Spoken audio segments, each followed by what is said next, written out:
Hello and welcome.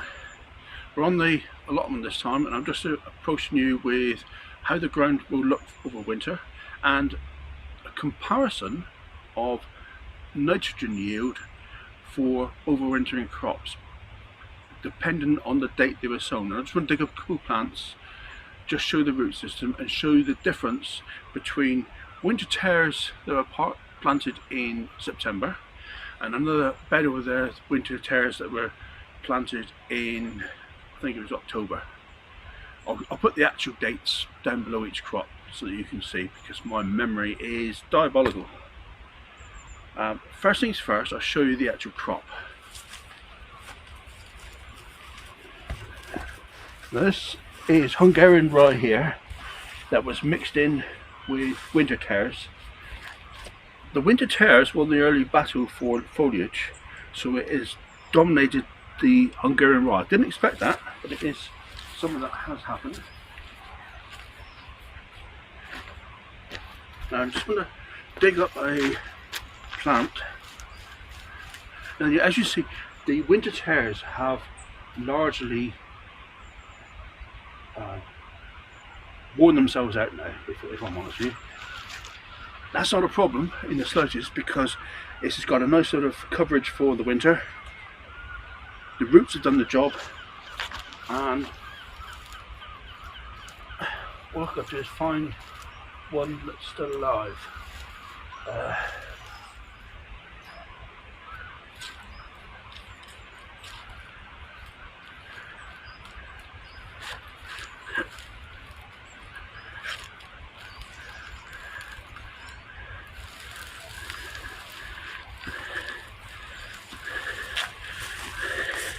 Now you see how much foliage that has created and stewed the weeds, and it's all about in the root ball here, and there's quite a bit of nitrogen fixing that's actually happened already, because nitrogen fixing actually happens in the warmer times. So at the moment it won't be fixing any nitrogen whatsoever. It will have done its job, and it'll be waiting for the warmer weather to fix the second lot, but these won't be allowed to get that far. So yeah, you can see there the mat has gone over the top of the other stuff, and it's actually subdued the plants that were here already. And then this lot here along the edge is the growing remains. So all this lot has come along, and then just the tops are growing over here. Now this bed was sown much later, and it's been rather subdued in the cooler weather, so it hasn't had a massive amount of growth. So these are all quite, it's actually reasonably good though. Quite pleased with that.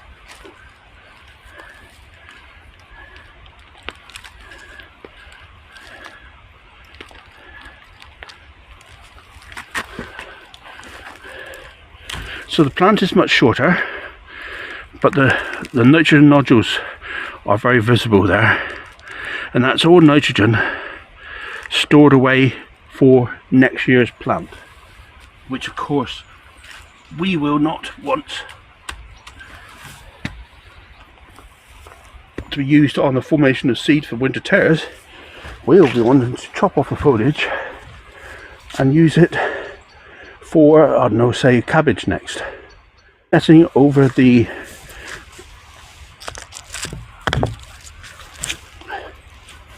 onions has worked a treat. Kept the birds off. They don't actually eat them, they just peck away. I've got to step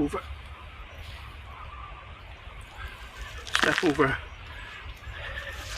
and not damage the plants or the soil too much. So as you can see there, hope you can see, the onions need two things now. They need a bit of a weed, light weed, and let the foliage grow outwards. the netting it's done the job of keeping the birds off. I'll just take this other one off a minute.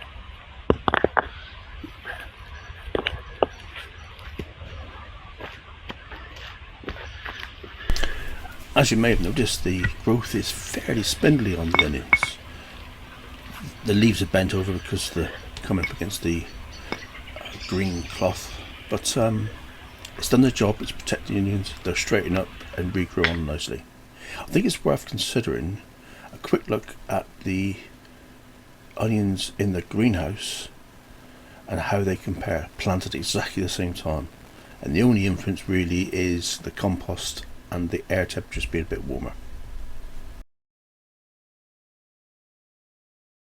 I find it always worth showing failures as well. This is a crop of field beans, looking fabulous, aren't they? No, they're not. It's all weeds. This is all weed seed because the crop of field beans entirely has failed to come up. It was slightly old seed, 3 years old. It's entirely failed. So what I'll do now is I'll start off loading in undercover and plant them out in January time or perhaps February, depending on the weather at the time. This is a bed of Phacelia. I did chop these down, excuse the rubbish in there, that's from Storm Bert. Everything's been blowing everywhere. So I definitely did the right thing by topping the Phacelia at least a month ago now.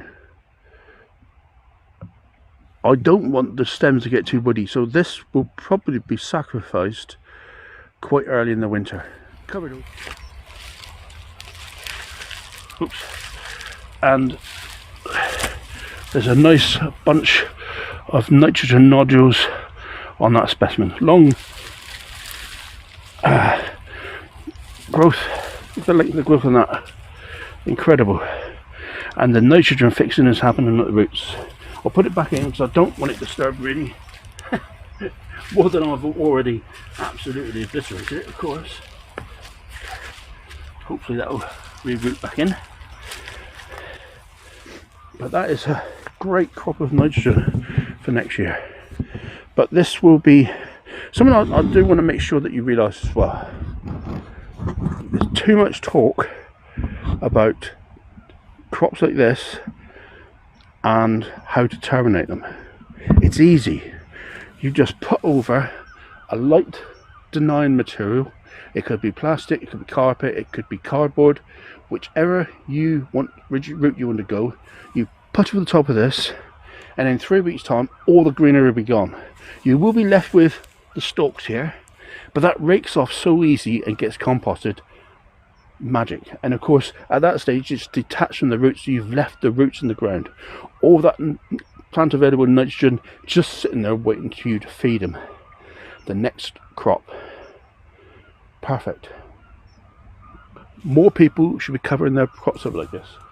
If you look right across my plot, it may be scruffy at the moment because my attention's been everywhere else, but there's not really a spare bed apart from the field beans there that totally utterly failed. But again, I've got a plan, and that'll be planted up later in the winter.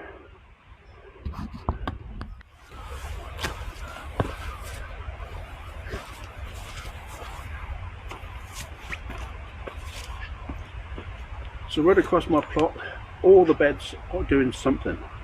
They're covering the ground, keeping the ground moving, keeping the microbiology working, doing well. Whether it's onions and garlic, winter tares, the next bed will be broad beans, but again they'll be planted up a little bit later because I've mislaid the seed. And the top bed, as we started off with, is winter tares and Hungarian rye. All mopping up nutrients that would otherwise be soaked through in this horrible weather. Plastic, look, I've got the field, may be fine and do a job, but it's not what I want, if I'm honest with you. These pots here are all strawberries waiting to go up the field. Yeah, a job for another day, I reckon. Anyway, the last job I have to do today is compost. What a surprise, compost again. But this is adding good nutrients to already made compost. Very quickly cover this, not too much to sweat about it at all.